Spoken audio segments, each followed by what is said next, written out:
Well, guys, I was born this way, and there's no medical reason why that happened. My brother and my sister were born with arms and legs, and sometimes in life, things happen that don't make sense. My doctors never thought that I'd be able to walk, and today, I'm walking. I'm from Australia. Anybody one day want to go to Australia?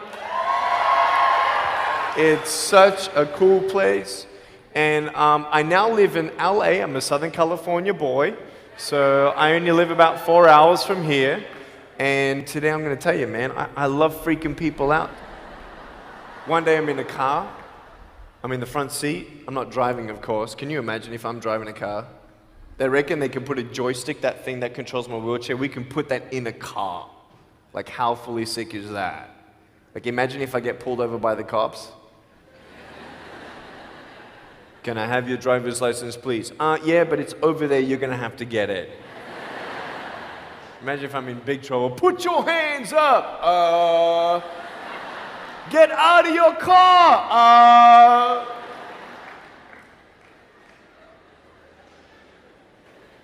So I'm in the front passenger seat, we're at the traffic lights, and this car comes up next to us, and this girl's looking at me. And I'm looking at her, she's looking at me, I'm looking at her, she's looking at me, I'm looking at her. All she sees is my head, right? She has no idea that I have no arms, no legs. So I'm thinking, cool. I'm gonna freak you out. So I get the seatbelt in my mouth, and I loosen it like this, so then I can freely move. And she's looking at me like, why are you eating your seatbelt? So I pull it, the belt is loose, I can move. Now she's looking at me, full 100% attention and focus. Now just imagine all you see is my head, all right? You might want to put up your hand up to your face to cut off the rest of my body, all right? So you can really see the effect. So just, that's it, exactly. Here we go, ready? I just did this.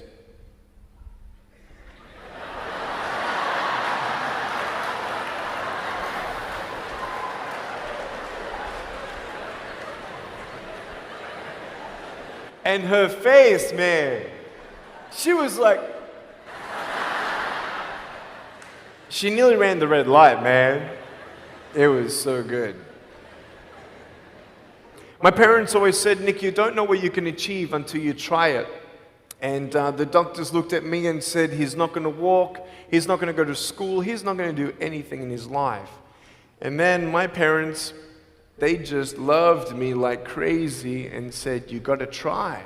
Try this, try that, try this, try that. And I'm thinking sometimes like, Mom and Dad, you're crazy, man. I have no arms, no legs. How would I ever be able to do this or do that? But they encouraged me and they loved me. And as human beings, we're waiting for stuff like that. We all want love. Everybody say, love. Very good. We all want love. And, I went to school and I wanted to be cool, You go to school and you want to be accepted, And so you see these guys and you're like, oh, man, Everyone swears like every third sentence, F this and F that and F and this and F. Like what? Like they think they're cool, And so I'm thinking, man, maybe I need to be like them to be cool. And then you compare each other with how we look, and I wish I was smarter, I wish I was taller, I wish I was shorter, I wish I was more popular, I wish I did this, I wish I didn't have that. I wish my life was different. That was me when I was about 8 years old. I looked at myself and I looked at everybody else, and everyone else had more than me. And I'm asking, why? Why me? Have you ever asked the why me questions, but get nowhere? If I had no answers from the doctors, and if I had no answers from my parents, I still have a choice every day in my life to keep going or give up. You see this book up here? This is my favorite book in the whole wide world. This is my favorite book, the Bible. And here I am.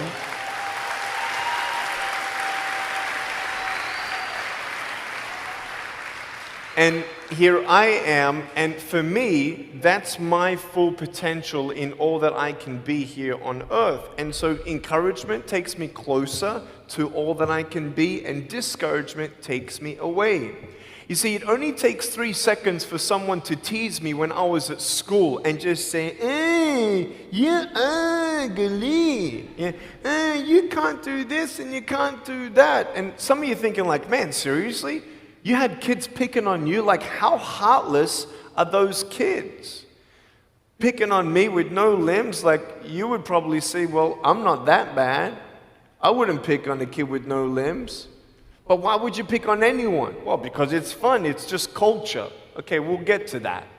But for me facing all that stuff, I'm getting these seeds. Everybody say seeds. S-E-E-D-S, seeds. Have you seen the pictures of the sequoia reds up here in California? These huge trees. Like some of the trunks could be as nearly big as this room. I've seen those photos where they've actually dug out a tunnel in a trunk of a tree. You can drive a full-size SUV right through it. That all started with a little seed. If you leave a seed of lies in your heart and in your mind and you don't know the truth, if you don't know the truth, you will die with the lie. I started dying because I started believing what I was told. I want you to know the 3 things that I needed to come to in my life is the truth of my value, the truth of my purpose, and the truth of my destiny. I want you to know something. In our mind, we put ourselves down all the time. I want to ask you today, do you think I'm cool enough to be your friend? But I don't swear, I don't use the F-bomb. Am I still cool enough to be your friend? But I don't tease people. Am I still cool enough to be your friend? But I have no arms, no legs. Seriously.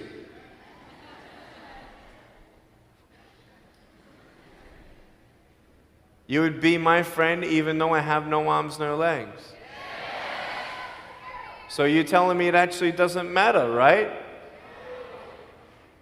If it actually doesn't matter for how we look, then why do we tease each other for how we look if it actually doesn't matter?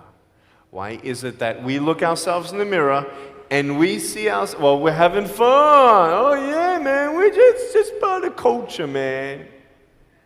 There were 12 people one day teased me, taking me away from my hope. 12, 11, 10, 9, 8, 7, 6, 5, 4, 3, 2, 1. Don't worry, I won't fall off because if I did, I'll break my arm. But 12 people teased me one day, and I can put a pretty brave face on, but cry on the inside. For real. Oh, it doesn't hurt. Yeah, it hurts.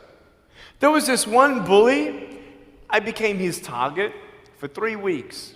And every time I go by him, I was 13, he was 17. I was in my chair. I'm only 4'9" in my other chair, my old chair. He's like 6 something, so he's huge, right? So I'm looking up at him, and every time I go by him, he's like, hey, there's Nick. He has no... And you can imagine what he said. And I'm like, what's his problem, man? So I tried to avoid him, and I was so embarrassed. He would say it really loud, and everybody would be looking, and some would be laughing. I'm like, what is this guy's problem, man? So one day, after 3 weeks, I went up to him, and I said, hey. He's like, hey. I said, can you please stop it? He said, stop what? I said, stop teasing me. He said, what are you talking about? I said, every time I walk by, you say that stuff. He's like, what stuff? He didn't know how to take me on. So I'm looking at him and saying, nah, man. Every time I walk by, you say exactly this, and I want you to stop. I forgive you, but stop it. He's like, oh, is that hurting you? Now, I could have said, nah. Or I could have said, yeah. It takes a level of humility to actually say, actually, I don't like that. It's killing me. And I said, yeah, it's hurting me. He said, all right, I'm sorry, man. I was just, playing around. He said, give me a hug. He said, what? I said, give me a hug. He was like, all right. So I gave him a hug. I'm a hugging machine. We made the Guinness Book of World Records. 1,749 hugs in 1 year. We did it last year. My arms fell off, all right? The scary thing about hugging so many people is that anyone can just pick me up and take me home, all right? Like, what am I gonna do? Like, eat them or something? It's like, pretty mean headbutt, right? I want you to know that you might be playing around. I could pretty much say that 98% of you have teased someone in your life. I tried to commit suicide because of people who thought they were having fun, not knowing the hell that I was going through. The people you're teasing, what if the person you're teasing is the person who's thinking of committing suicide? What if the person you're teasing is the one who's tried to commit suicide, who hates their life because of you? You don't know if the person you are teasing is the son or daughter of a drunk at home getting abused. And all they need is someone like you to keep on pushing them this way. We need hope. So find something else to do. Find positive things in your own life. I don't care about how you look. I will never, ever, ever tease you. I will never tease you. I could tease you. I could be tough. People thinking that bullying is tough. It ain't tough. My wheelchair, this is tough. This thing, man. I'll tell you something. You ready? This wheelchair. This thing's so tough.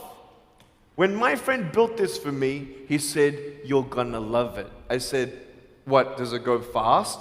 He said, no, but it's tough. And I said, well, what do you mean? He said, you'll find out. The torque in these motors at the bottom, at the back, this thing, if someone's holding it, I'm telling you, it can go 90 degrees. I went 80 degrees up, all right? Someone's holding me to make sure I don't tip back. My wife, she loves shopping with me because she just jumps on the back and we go shopping. Like, she just shops and shops because she doesn't drop, right? We just go and do it. It's fun. Now, what I tried one day to do, you'll never believe me, maybe you will, just know that every word that comes out of my mouth is not an exaggeration. One day, I needed to move a car. So I got my wife to put my car, my 66 Chevelle, in neutral. It's a 2.5-ton car. And I backed it back with this thing. Just like this, like nothing. This thing is tough. Guess what? The definition of tough means it's strong. To show your strength, you need to do something that's difficult. I would sound so stupid if I said, hey guys, I got a Matchbox car one day and I got some fishing line and I towed that Matchbox car all around all day. How tough is my BMW? That's stupid. That's the same thing with bullying. You think you're tough? You're trying to show your strength? That's not your strength. Let me come back in 10 years and let me get your anyone have a 3-year-old nephew? Anybody have a 3-year-old nephew? Cool, put your hands down. I will get any one of your 3-year-old nephews, bring them tomorrow night at where I'm speaking, and we're gonna put him up on stage and let me show you how tough I am. We'll get your 3-year-old nephew and we'll put him up here on the table and let me tease him. Let me show you how tough I am. That's what you are. I could pick on you, you biggest bullies. I could pick on anything you like.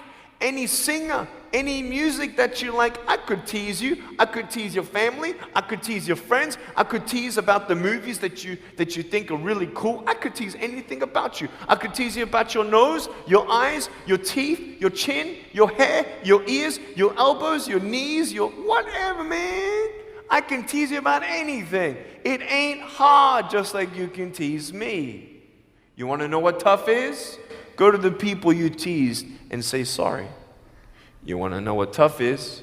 Go up to the people who still tease you and say, hey, stop it. I forgive you, but please stop it. That's tough. I want you to know something, the truth of who you are. I don't care what job you get. I don't care. I don't care how smart you are, everyone. I don't care. I don't care. I love you and I believe in you. I don't care if you end up being a janitor in this school. I'll tell you why. Because the janitor in my high school inspired me to be a speaker. He changed my life. He said, you should be a speaker. You know what I said? You're crazy. He said, no, really, you need to be a speaker. I said, stop it, man. 4 months later, he twisted my arm, and I said, yes. I spoke in front of 10 people, then another 10, then another 10, then I found myself in front of 300 sophomore students. And 3 minutes into my speech, half the girls were crying, and one girl in the middle of the room started weeping, and she put up her hand and she said, I'm so sorry, can I come up there and give you a hug? And in front of everybody, she came up and she hugged me and she cried on my shoulder and she whispered in this ear, thank you, thank you, thank you. No one's ever told me that they love me. No one's ever told me that I'm beautiful the way that I am. It was because my parents told me that I was beautiful that I'm still here. Some of you don't have those parents, and that's why I'm here. I love you, and you're beautiful just the way you are. Never, ever give up.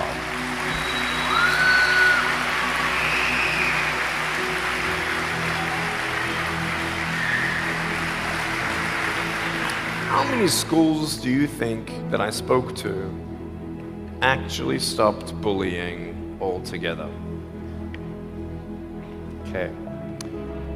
Whoever said 1, you were correct. 1 school out of 600, I got a letter from the headmaster, and he said, Nick, you forever changed our school, blah, blah, blah. We haven't seen any bullies pick on anybody for 8 months straight. We don't know what happened, but in the best words that I can describe, there's just a new thought in the air that it just ain't cool anymore. It just ain't cool. I want to ask you, what are you going to do? Are you going to continue on at the risk of knowing that in each section, this section right here, 5 people are already trying to commit suicide? That section there, 5 people. When you extrapolate it out, what if the person you're teasing is one of those, and you have no idea? Would you find something else to do? So, the change is up to you. If you want to see more love in your school, be love. If 50% of the school come together and say, you know what, it just ain't cool anymore, the people who think it's still cool, every time they look down upon you, I want you to imagine my face looking at you. Because I'm telling you, everyone you're teasing is my brother and my sister. And you're my brother and you're my sister. And I'm asking you to stop. Love yourself a bit more. Love each other a lot more.